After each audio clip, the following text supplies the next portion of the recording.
पीलीभीत से है, जहां तालाब में नवजात शिशु का शव मिलने से हड़कंप मच गया। वहीं सूचना पर पहुंची पुलिस ने नवजात के शव को तालाब से बाहर निकलवाया, साथ ही मुकदमा दर्ज कर आगे की कार्रवाई शुरू कर दी है। खबर जालौन के कुठोन थाना क्षेत्र से है, जहां श्रीमद् भागवत कथा के भंडारे के दौरान जहरीले सांप ने साधु को काट लिया। आनन फानन में स्थानीय लोगों ने घायल साधु को इलाज के लिए अस्पताल में भर्ती कराया है, जहां साधु की मौत हो गई। वहीं डॉक्टर की सूचना पर पुलिस ने शव को कब्जे में लेकर पोस्टमार्टम के लिए भेज दिया है। नहीं कौन हो पता नहीं है तुम्हें? पकड़ो का है तुम? हम कौन है वो तुम बता सकत को? जय श्री राधे जय भोलेनाथ जय प्रभु की कुछ इच्छा आती है क्या इसको कहीं कुछ तुम करोगे तो काम बन जाएगा तुम्हारा। क्या? काफी दिनों से मैं सोच रहा था कि मुझे कोई डस है। अच्छा, इसलिए मैंने छेड़ा उसको। अच्छा, जय श्री राधे जय प्रभु जी काय छेड़ो भैया सुन लो। काफी दिनों से तलाश में था। अच्छा, तुम्हें मृत्यु इसी हिसाब से कलिया मुझे काटेगा या कोई भी काटेगा, मैं सर्प फेवरे में जाऊंगा, मैं सर्प फेवरे में जाऊंगा। जय श्री राधे। मैं शिव भोलेनाथ का भक्त, जय माँ भक्ति मुझे बचाएगी तो बचाएगी, ये तो किसी योनि में मैं जाऊंगा। सिंह के रिश्तेदार बताया काफी अमर सिंह होरीलाल सबो भोलेनाथ, मैं भोलेनाथ का एक मिनट सब यार काफी दर्द है यार। ए बेटा काफी दर्द है यार। जय श्री और सीलू को लगाए थे। काफी दर्द है भाई। तो क्या कर सकते हैं हम इसके लिए बताओ? ले चलो कहाँ? अमर से अकेल पड़ा बस, अमर सिंह क्या करेंगे इसमें? वहीं मुझे आराम मिलेगा। ये मरीज कल शाम को आया था, वही तकरीबन 5:30 के आसपास। तो एम्बुलेंस लेके आई थी, तो एम्बुलेंस वालों ने बताया इसको कीड़े ने काटा है, जहरीले कीड़े ने। तो उसके देर बाद इसको शराब भी पिया था और ये फिर ये कह रहा लैट्रिन करने जा रहे हैं, तो इसके साथ वाले इसको लैट्रिन बैठा दी। तो कुछ देर बाद हमने देखा अभी तक आया नहीं, बाकी सब लोग इनके चले गए थे। तो मैं अपने कर्मचारी के साथ जाके हमने देखा कि वहाँ पे ये गिरा पड़ा था, फिर इसको लेके हम अंदर आए। अंदर देख के आया तो इसका हमने ट्रीटमेंट किया, थोड़ी देर बाद एक्सपायर हो गया। अच्छा, वही बात लगभग 7 पौने 7 बजे के आसपास। गुजरात के सूरत शहर में शराबबंदी के बावजूद धड़ल्ले से शराब की बिक्री हो रही है। वहीं पुलिस ने शराब के कई ठिकानों पर छापेमारी की और भारी मात्रा में अवैध देसी और विदेशी शराब को बरामद किया है। बता दें कि पुलिस ने इस मामले में 4 अपराधियों को भी गिरफ्तार कर लिया है।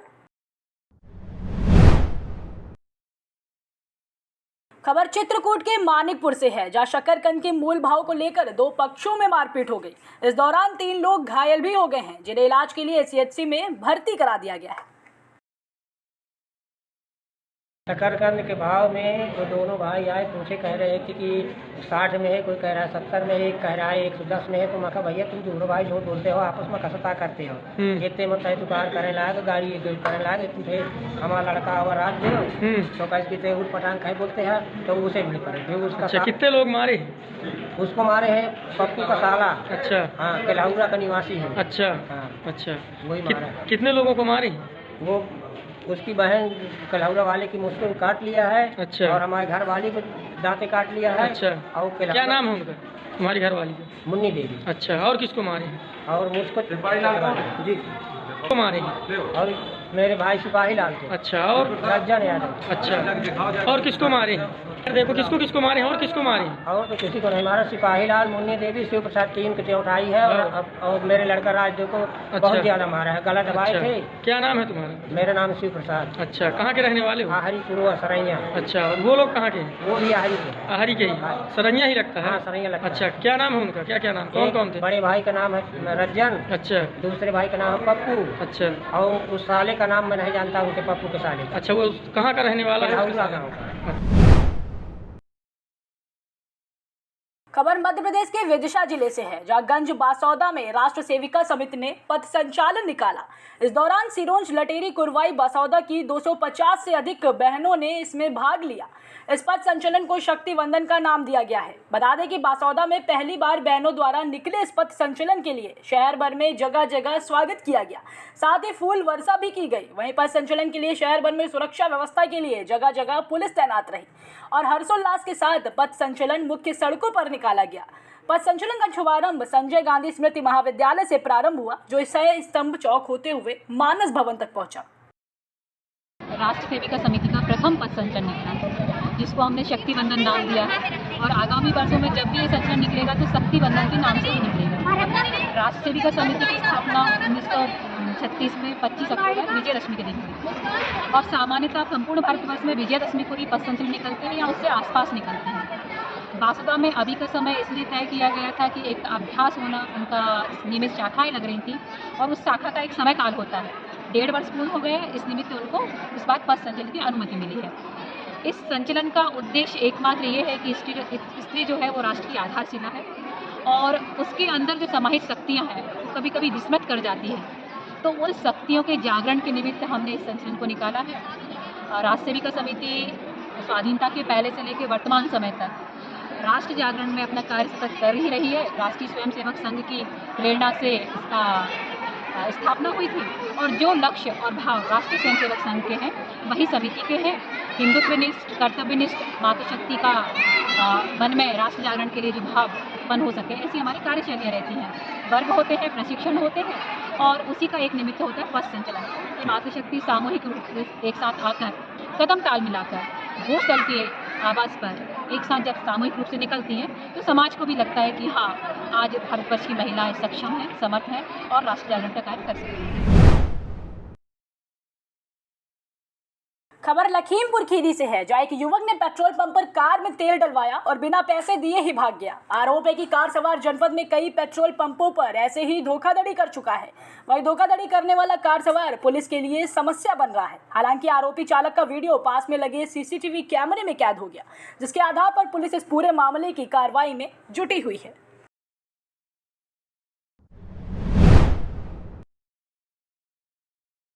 खबर झारखंड के बोकारो से है, जहां सेजल के राष्ट्रीय अध्यक्ष और पूर्व सांसद सलखान मुर्मू बोकारो पहुंचे। बता दें कि बोकारो की कोऑपरेटिव कॉलोनी में उन्होंने एक प्रेस वार्ता की। इस दौरान उन्होंने कहा कि झारखंड के पारसनाथ का मामला राष्ट्रीय मामला बन गया है। हम आदिवासियों का दावा है कि पारसनाथ पहाड़ हमारा ईश्वर है, हम लोग मारंग बुरु कहते हैं। साथ ही कहा कि हम लोगों ने इसके खिलाफ आंदोलन का बिगुल फूंक दिया है। झारखंड के पारसनाथ पहाड़ में मामला राष्ट्रीय लेवल का बन गया है, क्योंकि वहाँ पर हम आदिवासियों का दावा है कि पारसनाथ पहाड़ हमारा ईश्वर है, उसको हम लोग मारंग बुरु कहते हैं। और यह मामला पहले जैन वर्सेस संताल आदिवासियों का मामला जब था तो इंग्लैंड तक चला गया था और प्रिवी काउंसिल अर्थात सुप्रीम कोर्ट में फैसला दिया गया कि पारसनाथ पहाड़ संताल आदिवासियों का है। बिना आदिवासियों से बातचीत किए, बिना आदिवासियों के पक्ष को सुने, उनको सुपुर्द कर दिया। इस हालात में हम लोग जो असली आदिवासी हैं, पारसनाथ पहाड़ पर हमारा जो दावा है वो हमारा ईश्वर है। वहाँ हमारा आदिवासी का धार्मिक स्थल है, तीर्थ स्थल है और वहाँ पर हमारा दावा है कि पहले हमसे बात करो, उस पर मालिकाना हमको वापस देना पड़ेगा।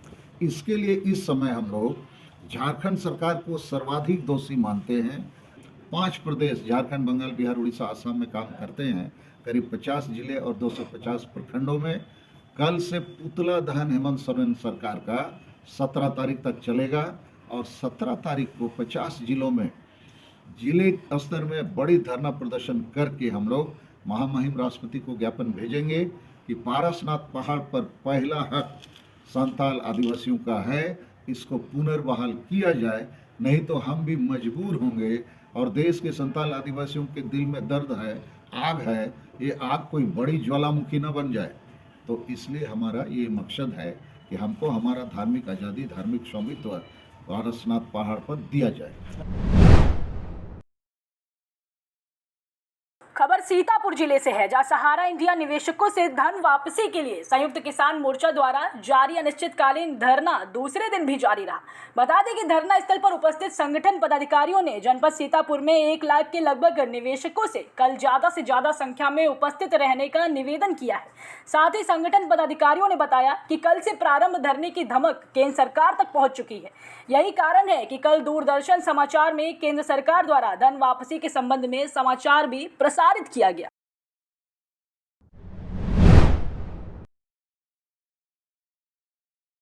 खबर सीतापुर से है, जहां दम घुटने से पति पत्नी समेत 2 मासूमों की मौत हो गई। बताया जा रहा है कि पेट्रोमैक्स लगाकर दंपति और मासूम कमरे में सो रहे थे, तभी दम घुटने से ये हादसा हो गया। वहीं घटना की सूचना मिलते ही पुलिस फोर्स मौके पर पहुंची और शवों को कब्जे में लेकर पोस्टमार्टम के लिए भेज दिया है।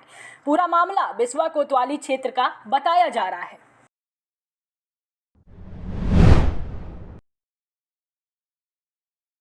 खबर जालौन से है, जहां अज्ञात शव मिलने से हड़कंप मच गया। बता दें कि नहर में उतराता शव देखकर ग्रामीणों और राहगीरों ने पुलिस को सूचना दी, जिसके बाद स्थानीय पुलिस मौके पर पहुंची और लोगों की मदद से शव को नहर से निकालकर पोस्टमार्टम के लिए भेज दिया है। बताते चले कि अपर पुलिस अधीक्षक ने भी मौके का निरीक्षण किया। वही पूरा मामला जालौन के माधोगढ़ कोतवाली क्षेत्र का बताया जा रहा है।